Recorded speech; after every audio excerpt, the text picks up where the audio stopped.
Hello, hello, hello. It's Friday evening. Ang oras ay 9:43 ng gabi.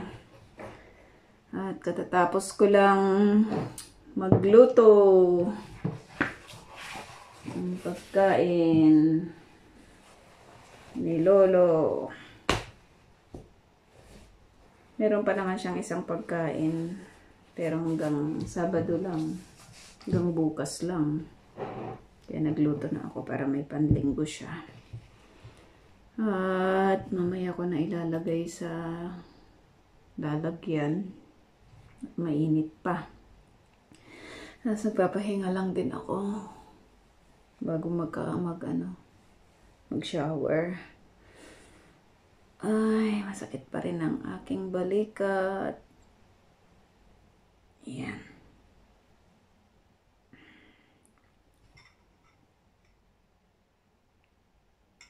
Mangga ulit. Mangga ulit. Ganito kapag kapag walang kinakausap ang sarili. Ano kaya ang ating balita sa buong mundo?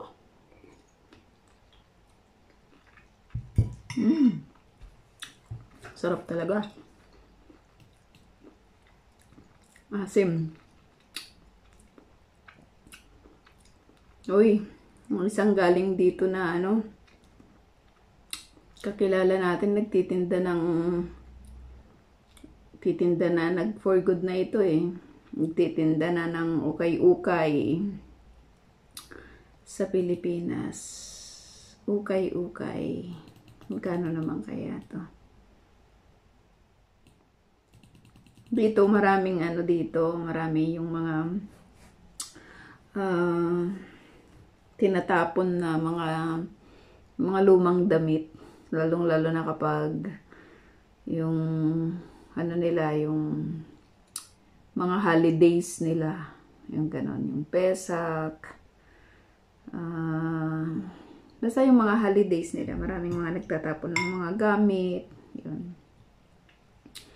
Ilalagay nila sa tabi ng basurahan, tapos kung magbabasura ka, makikita mo doon, may mga tinapon, tapos kung magustuhan mo, edi kunin mo, di ba, pag nagustuhan mo. At libre yon, pero meron din dito yung isang yung mga stores na ang tawag nila ay yung mga old things pwedeng ilagay doon ng mga employer. Ang tawag nila ay pispishim pispishim. Yung pispishim, yung ano bang tawag dun sa atin, yung parang mga pispishim ang tawag kasi mga luma na yon. Tapos yung iba mababaho pa. Tapos may mga insekto ba yon na yun nandoon sa mga lumang mga gamit, kaya tinawag na pispishim. Anong tawag kasi doon? Nakalimutan ko eh. Nawala sa isip ko. Nangangagat yun eh. Nangangagat na mga maliliit na na mga insekto. Pero mayroon din naman yung mga yung mga pwedeng puntahan na mga magaganda naman yung mga inilalagay doon. May mga employer na doon na talaga naglalagay ng mga old na mga things nila, yung hindi na nagagamit, gamit sa bahay, mga damit, yung ganon. Parang dito, yung mga damit ni Lolo, kasi hindi na niya magagamit yun, yung mga long sleeve, yung ganon. Ibinigay na ni Lola sa yun yung sinasabi ko. Tapos pwedeng pumunta doon, yung mga gustong tumingin ng mga nandoon, makakabili ka doon ng 5 shekel, yung ganon. 10 shekel. May mga brand new pa yun eh, na hindi na nagamit ng mga employer. Tapos pinepresyohan doon. Tapos yung mga napagbebentahan nila doon, sa mga stores na yun, sa buong Israel meron yun eh. Meron, ano yun? Nakalimutan ko na naman eh. Ano ba yan? Bigla-bigla na lang yan susulpot sa isip ko.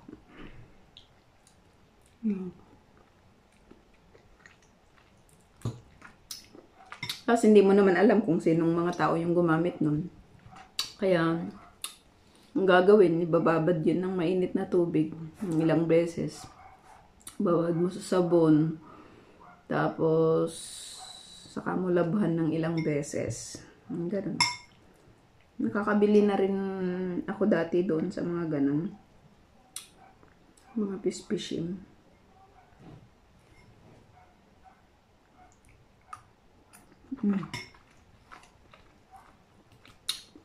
Ayos ito, yung business na ito. Ukay-ukay. Pwede pa namang pakakinabangan, di ba? Bakit hindi?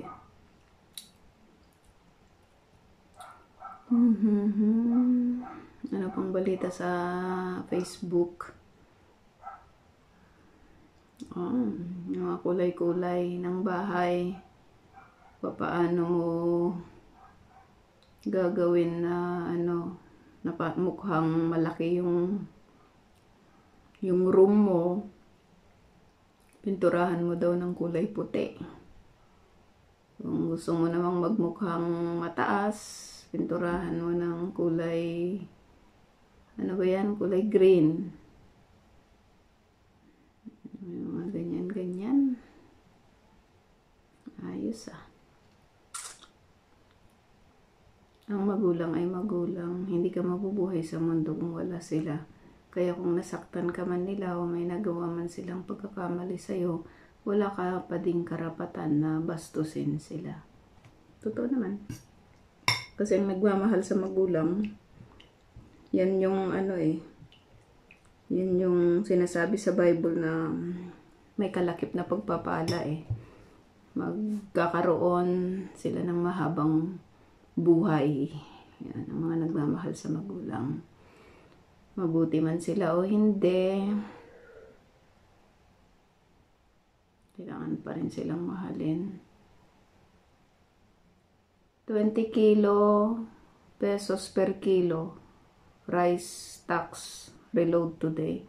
Murang rice, murang groceries. Ready for delivery via the Wholesale Online Delivery App. Oh, talaga? 20 per kilo na? Where daw? Where? Online. Free delivery for 10K rice plus groceries purchase. Oh, pwede na. Pwede na pala ng ganun. 20 pesos per kilo. Mura pa nga yan dito. Magkano yung isang kilo dito ng rice? Mahal-mahal. Mahigit 100 yun. Pag kinonvert mo. Kasi hindi naman sila dito nagtatanim ng palay.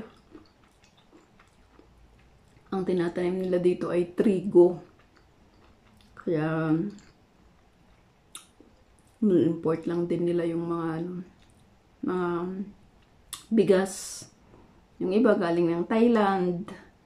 Yung iba galing ng saan ba yun? Turkey yata, yung ko.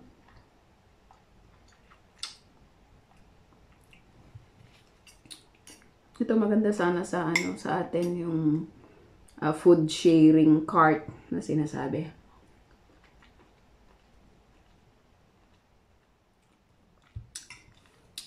Sa mga tinatanim mo, pwede kang mag-share sa iyong neighborhood. Sa Australia to eh.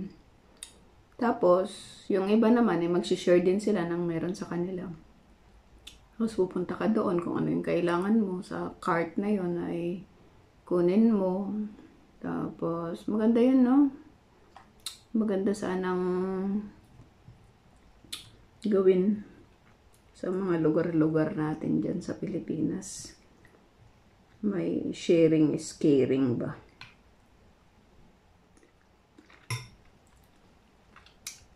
Pero karamihan kasi ngayon gustong kumita eh. Hindi na nagsishare, binibenta na lang.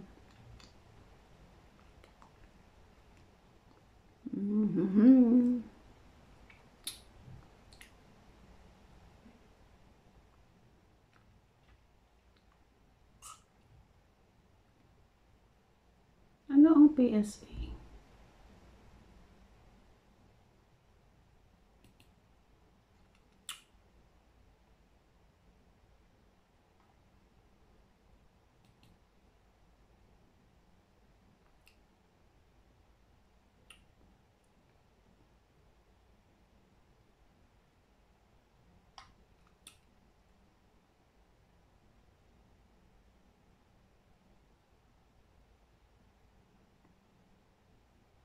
Ang dami-daming mga nagbebenta ngayon ng mga lupa.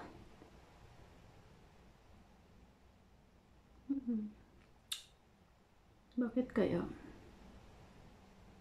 Dahil ba nag-aano na yung mga Pilipino? I-stay na siguro sa ibang mga bansa.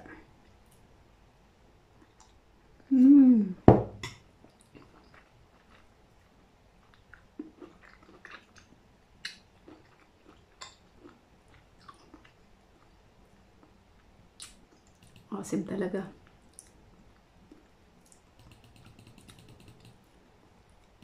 Wow.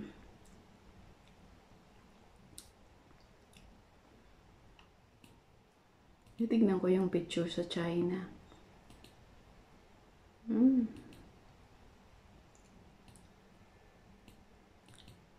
Kahit saang lugar naman maganda.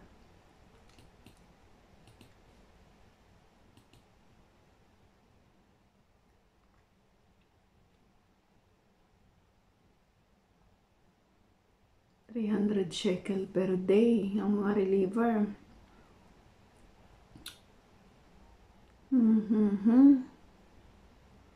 In my yard, no grass.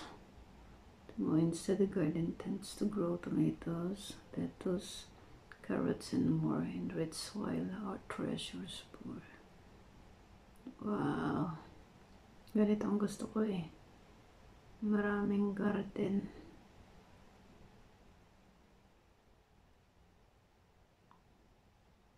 Saan kami tunay ngagpalastog na basta nga din na ayaw. Daka surwembetek pa kung babakin dumawat ti dispensar lesson 101.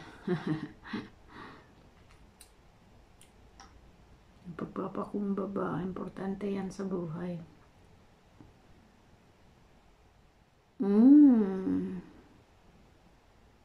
Iba-ibang klase ng kamote. Yung klase 1, 2, 3, 4. 5 klase pala ang kamote. May ube, gula yellow, may violet, orange.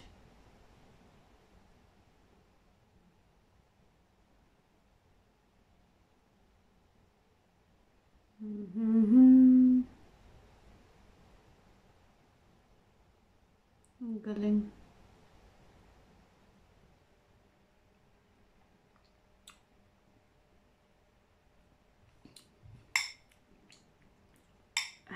Kain muna tayo bago tayo maligo.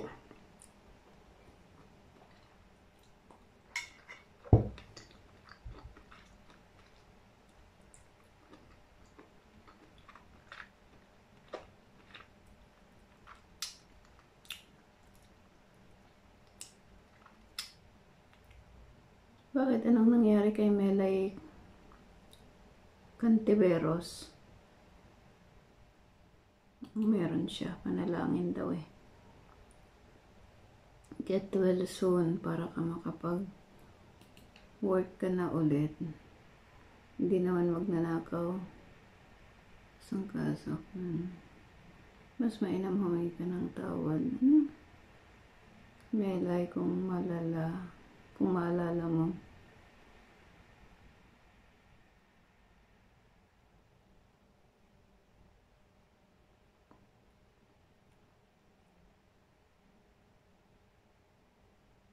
Ano nangyari sa kanya?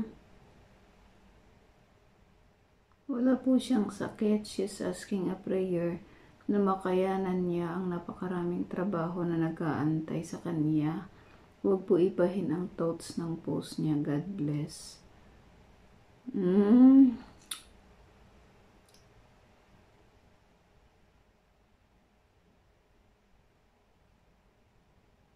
Kala ko naman.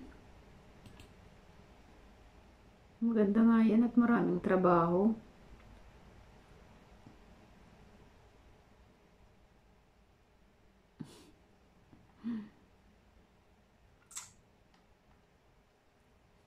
Visibility in traffic, black, blue, red.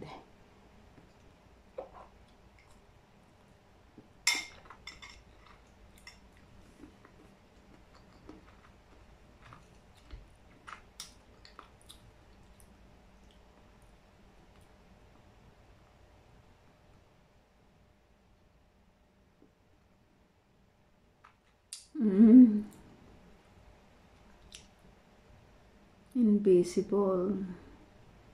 Kapag magbabike ka pala, huwag kang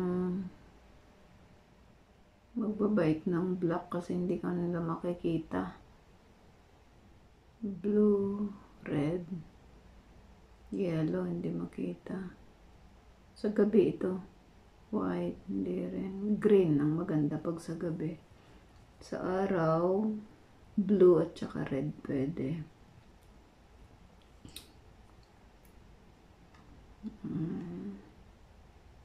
Pang adobo kakabsat. Ito yung palaka. Masarap yan. Nung bata ako, kumakain ako ng ganyan. Palaka. Masarap. Kalimutan ko na yung lasa niyan, pero gustong gusto ko yan nung bata ako.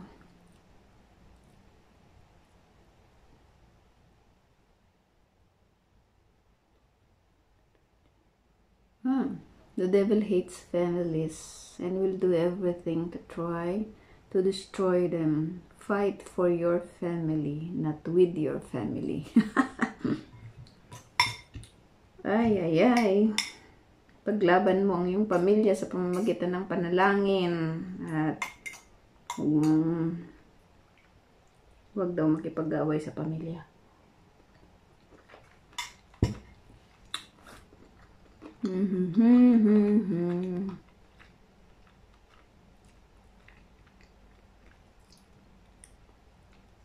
Hala, kawawa naman yung tuta, nasa gasaan ng lumutugo yung paa.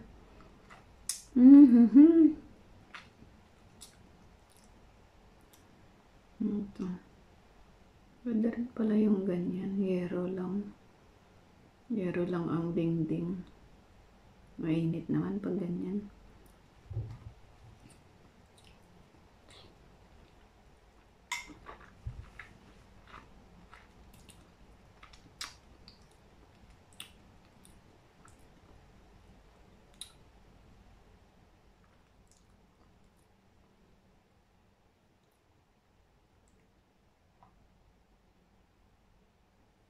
CPA 100K ang sahod.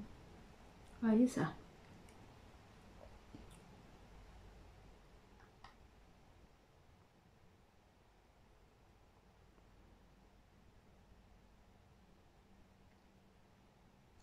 Garden house, province house. Maganda lang yan pag pag malalakas pa yung mga may hagdan, pero pag matanda na, hindi na yan pwedeng akyatin.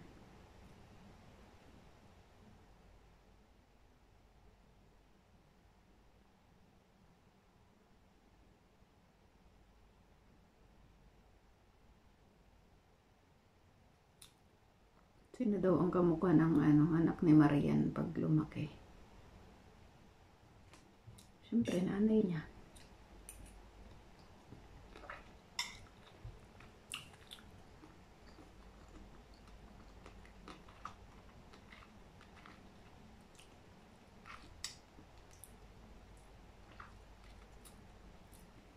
Drawing.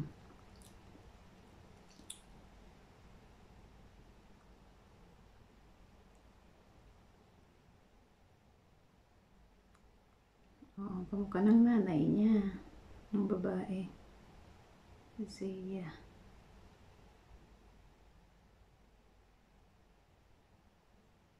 Pag lumaki na siya.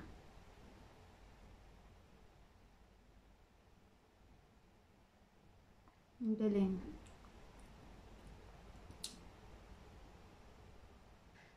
Ang ganda naman. Ang ganda ng bata.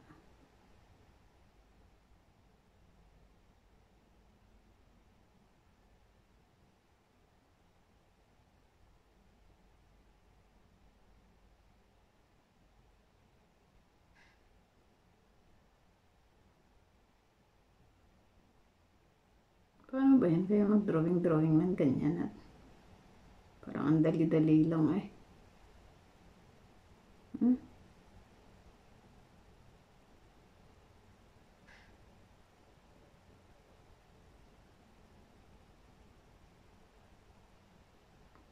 Kamukha nga ng nanay. Ang galing.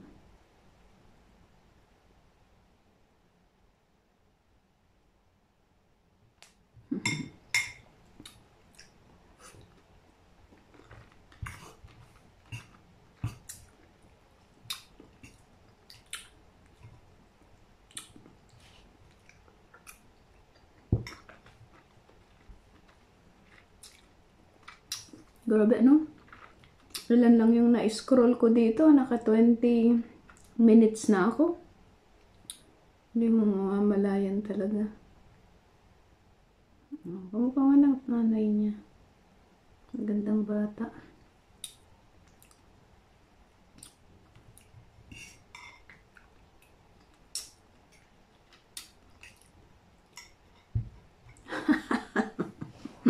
Marami yung mga ang tawag doon, yung nadi-disappoint sa kanilang mga reels. Post lang kasi, wag nang mag-expect kung babayaran o hindi.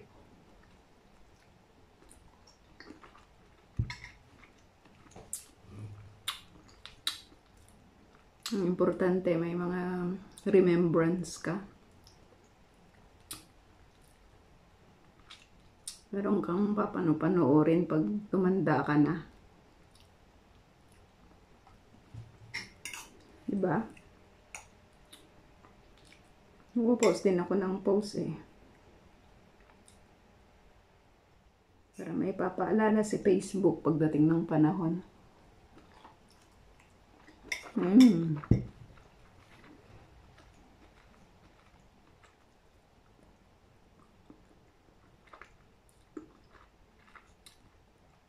Bakit magpapabaksin na naman?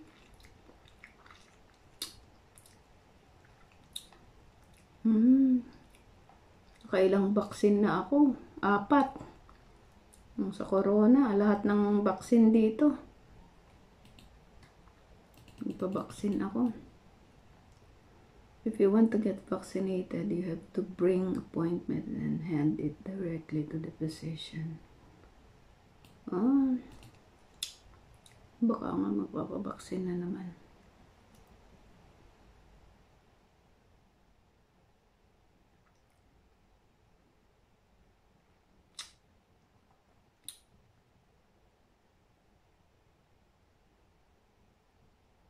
Ay, ano ba yan? Nag-aalaga siya ng mga mga crocodile, mga buhaya. Ala, sige, kagatin ka dyan. Ala, sinipa niya. Nagpapakain siya ng karne. Ala, isang kagat lang ng mga yan, lagot ka. Pero maliliit pa naman sila.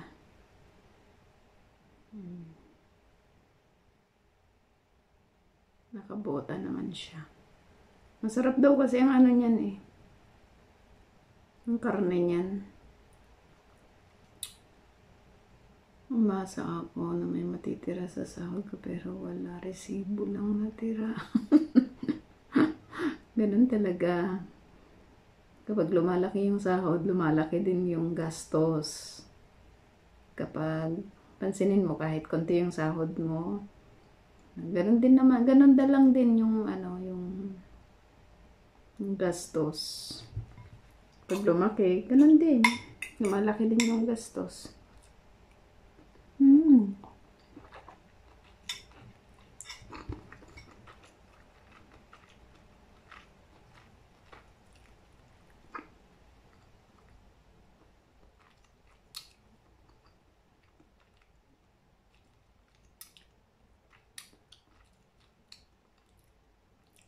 Oh, talaga.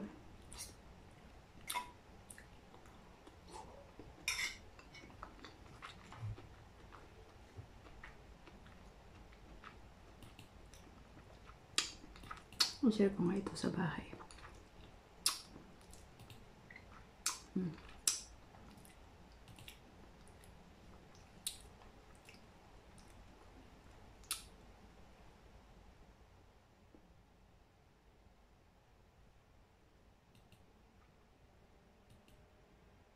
First day gala sa UK. Lisa. Napakamahal ng ano dyan. Sa UK. Napakamahal ng cost of living. What are your goals in life? To hear well done, good and faithful servant. Amen.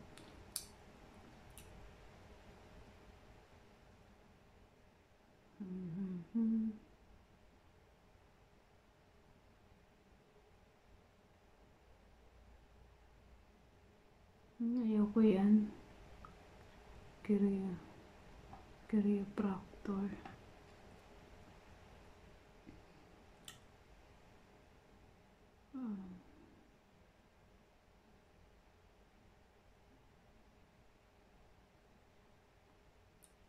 Ang ganda ng bahay.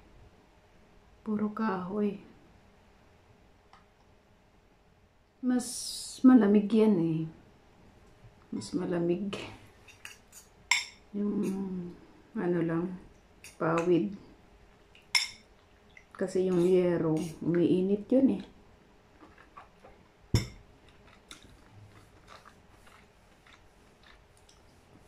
Kahit may bobida, mainit pala.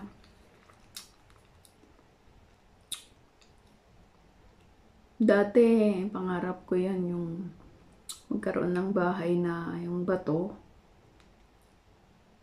Pero ngayon, pangarap ko magkaroon ng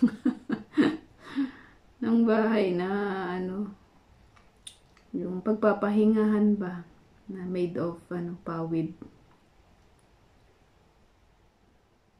Hala.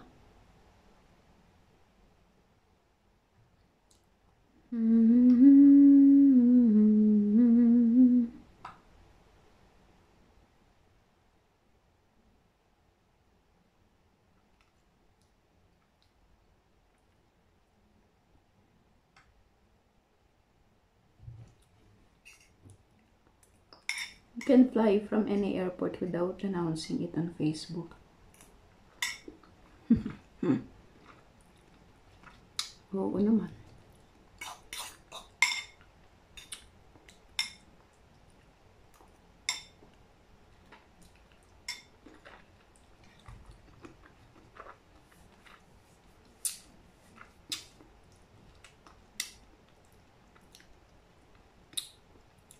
Sa Turkey, yan. Meron silang paggawaan ng kape na lalagay mo lang sa sand. Guling oh. Mainit yung sand.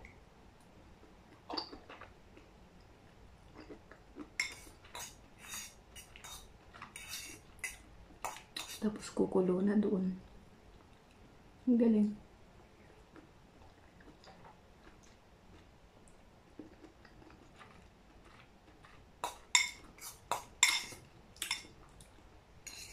Matatapos na tayo.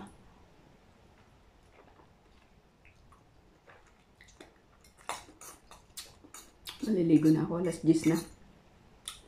Alas 10 ng gabi.